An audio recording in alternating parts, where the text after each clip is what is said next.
My portfolio to enhance public service delivery.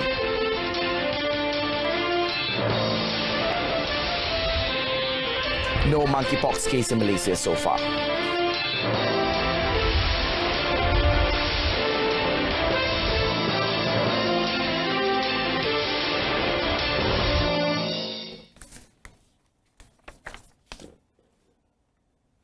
You're watching the evening edition of News on 2. I'm Adrian Seat. Prime Minister Tun Dr. Mahathir Mohamad today launched a workplace guideline for the public sector known as My Portfolio, a strategic management instrument to enhance the service delivery system. Now, he said My Portfolio would serve as a reference in the preparation of more orderly documents pertaining to procedures, work processes and responsibilities at the department level and individuals. According to Tun Dr. Mahathir, the initiative is to ensure there is no delay and no mistakes in their job performances and thus being able to increase productivity at government departments. He said My Portfolio is introduced to let civil servants know what they should do in discharging their duties.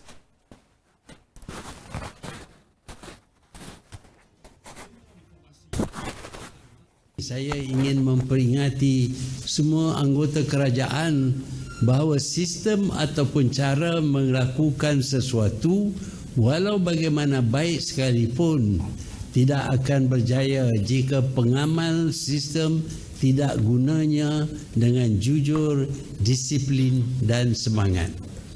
Dengan lafaz Bismillahirrahmanirrahim. Speaking at the launch in Putrajaya today, Tun Dr. Mahathir said the initiative will also help spell out the parameters and connection between the jobs of civil servants and other officers. He said this will facilitate supervisors in monitoring the work status of each task and to take corrective measures if there were any delays.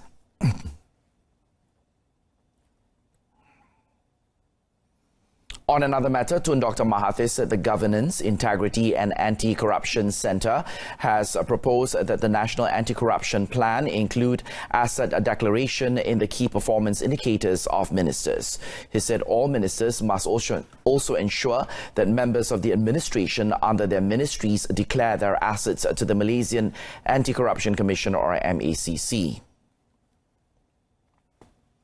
Iaitu satu pengisytiharan harta. Mereka semua perlu isytihar harta. Semua menteri dan timbalan menteri dan juga kita akan panjangkan kepada semua ahli parlimen walaupun mereka di dalam parti lawan. Akan mesyuarat jawatan kawasan. Tun Dr. Mahathir added that all ministers must also draw and implement a policy on accepting gifts in their ministries. He said ministers must sign an oath to issue the instruction and ensure the policy on accepting gifts is implemented.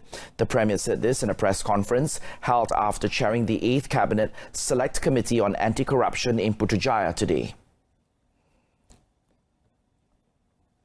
Dato' Sri Dr. Wan Aziza Wan Ismail is leading the Malaysian delegation to the 6th edition of the Global Platform for Disaster Risk Reduction or GPDRR held in Geneva, Switzerland from today until the 16th of May.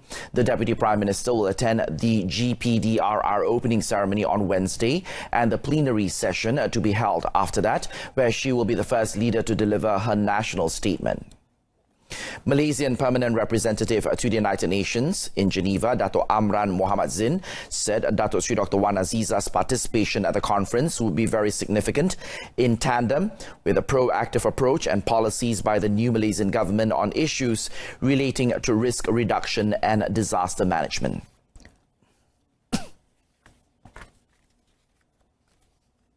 And of course, as I said, it's very significant because it represents, one is the active participation of Malaysia on this important global issue. And on top of that is the commitment that is demonstrated by Malaysia to have a very high representation at the level of Deputy Prime. Later in the day, the Deputy Prime Minister is scheduled to give a keynote address at a special GPDRR session themed Women Leadership in Disaster Risk Reduction. Dato' Amran said the Deputy Premier has a busy schedule, including a meeting with Indonesian Vice President Muhammad Yusuf Kalla, who is also attending the GPDRR to discuss matters of mutual interests between Malaysia and Indonesia tomorrow. After that, she is scheduled to meet the UN High Commissioner for Refugees, or UNHCR, Filippo Grandi, followed by a briefing session at the UNHCR headquarters in Geneva. Now, the percentage of measles, mumps and rubella, or MMR vaccination registered in the country had increased to 90% last year compared to 89% in 2017. However, according to Deputy Health Minister Dr. Lee Boon Chye, this is not enough, adding that the ministry will look into the reasons behind this. Perlukan 95% liputan untuk memberi apa yang dikatakan herd immunity kepada komuniti. Jadi untuk vaksin-vaksin yang lain tidak ada masalah. HPV, hepatitis B, diphtheria, tetanus, whooping cough, polio dan sebagainya, liputan lebih daripada 98%. Jadi tak ada masalah. Cuma MMR ini kurang. Dr. Lee said several measures are being taken to reach the 95% registration of the MMR vaccine, including organizing awareness campaigns on the importance of vaccination to the general public, especially parents.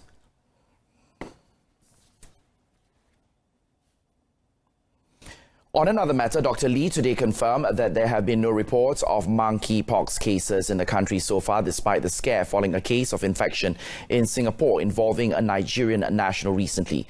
He said health authorities were keeping an eye on the situation across the causeway, adding that people should not panic because human infection from monkeypox is rare and is mainly through the digestion of infected bushmeats such as monkeys, rodents and bats. Tapi pesakit yang ada di Singapura dia mengidapi pesakit daripada Afrika, bukan berasal daripada Singapura. Jadi yang tahu kita tu pesakit yang berkenaan dan juga kontak berkenaan di Singapura telah di quarantine. Jadi risiko untuk penyebaran melalui human to human adalah agak rendah.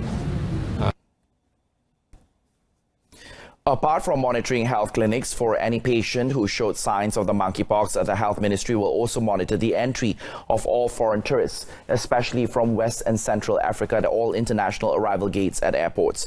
It was reported that Singapore has confirmed one imported case of monkeypox infection involving the Nigerian national. Before coming to Singapore, the 38-year-old man who tested positive for the rare viral disease had attended a wedding in Nigeria where he might have consumed bushmeat.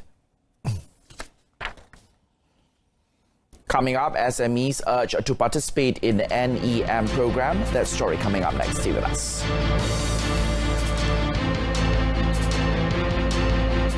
Enterprises or SMEs participating in the newly enhanced net energy metering or NEM program stand to enjoy better tax allowances in addition to being able to manage their electricity costs more effectively. Now, Energy, Science, Technology, Environment and Climate Change, or MESTEC Minister Yeo Bee Yin said easier access to financing through the Green Technology Financing Scheme would encourage SMEs to take up the NEM scheme and find innovative ways to harness renewable energy sources. Maka dia boleh generate lebih menjana lebih banyak kuasa dan boleh jual, dan mereka juga akan dapat tax allowance. Dia ada pengecualian cukai untuk memasang memasang solar panel ini, dan juga dia kalau financing, kalau dia duit dia kewangan, dari segi kewangan ada bantuan kewangan, kita ada subsidi faedah 2% melalui Green Technology Financing Scheme. Semua ini boleh cek dari website kita Thank you. The NEM program is a solar photovoltaic initiative by MESTEC to encourage Malaysia's renewable energy uptake. Now, the scheme is applicable to all domestic, commercial, industrial and agricultural sectors. The total quota allocation for NEM is 500 megawatts, 50 megawatts for the domestic segment and 450 megawatts for commercial, industrial and agricultural sectors. Yeo said SMEs which have factories with the right rooftop structures can get tax allowances by installing solar PV PV system and can sell any excess energy produced by Tenaga Nasional Berhad on a one-on-one offset basis. Yeo said this after launching the Sustainable Energy Development Authority website in Putrajaya today. Dr. Sharibu Sitef Sharibu and his wife Altan Setsek Sanja'a and their grandson, as the plaintiffs filed an application to the Attorney General and the Chief of the Prosecution Division to obtain documents related to Altan Tuya's murder trial. Now, the plaintiff also applied for a copy of the statement, either in writing or recording, taken by police during the investigation and prosecution process of the first, second and third defendants. Judge Dato' Wazir Alam Maidin Mira said Thursday to hear the results of the application.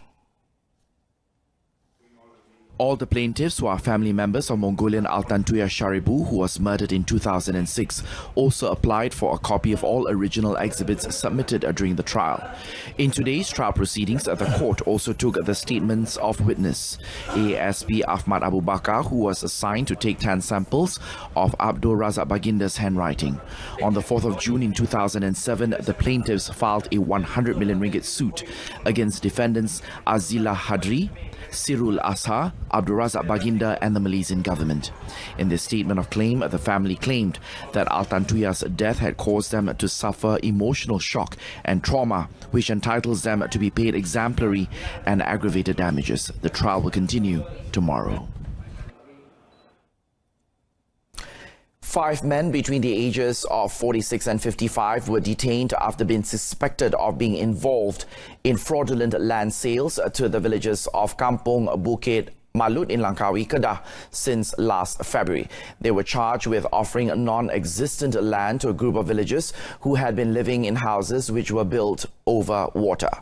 Langkawi Police Chief Superintendent Muhammad Iqbal Ibrahim said all the suspects were detained at the Langkawi District and Land Office at 12 p.m. yesterday.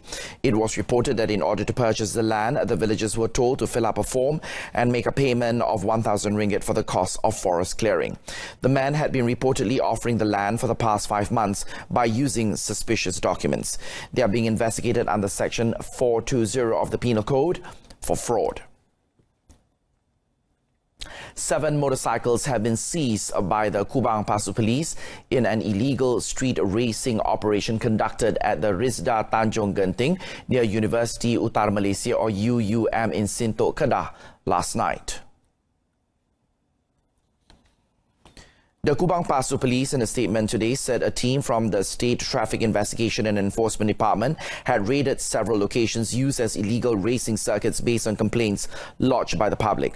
A total of 15 individuals were suspected and inspected during the operation. 45 summonses were also issued for various traffic offences, while 7 modified motorcycles were seized.